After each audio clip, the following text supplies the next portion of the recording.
Good morning, nerds. It's good to see you on this Wednesday morning. Pause this video here if you need to go complete your discussion posts or collect your materials for class. Otherwise, let's jump right in with our digital workflow for today.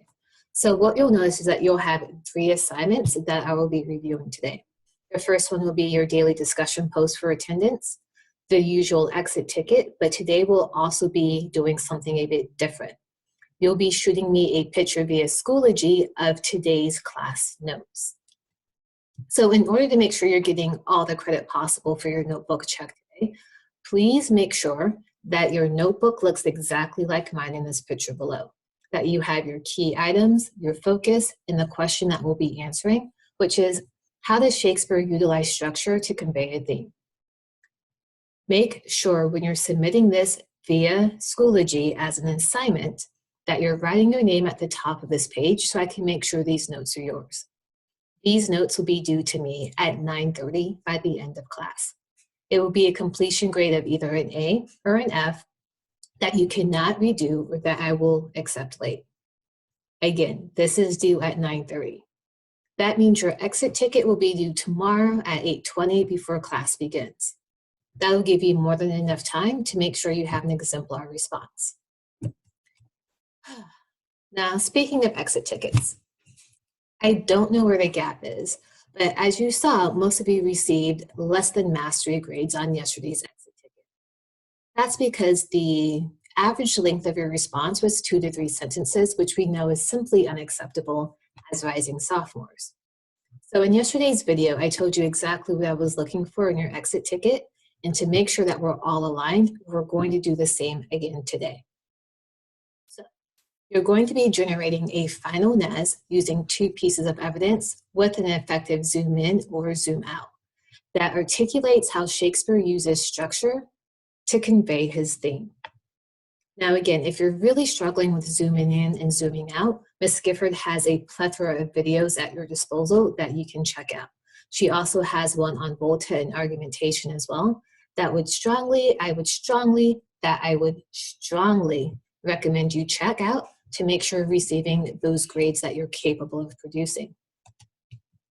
Now, I want to give a quick review of what an exemplar response looks like so you know what you'll be held accountable for. Take 3 minutes to review this. So pause the video here, and as you're reading this response, note what makes it an exemplar. All right. So when you read this response, you're probably wondering, hey, Ms. Lomax, there's no zoom in. Is that okay? Absolutely. You'd usually zoom in when you see like charged language, also known as really strong diction, repetition, or maybe even a shift. But because we don't actually see that, that's okay. But what this scholar does really well is that there's 2 zoom outs. The first one just simply responds to the first part of the prompt, which was the writer's inability to describe the subject's beauty. Now, the second zoom out responds to the second half of that prompt, which was, what does the speaker really want his subject to think? So make sure when you're annotating the prompt, if there's 2 pieces you should be responding to, that you're doing that.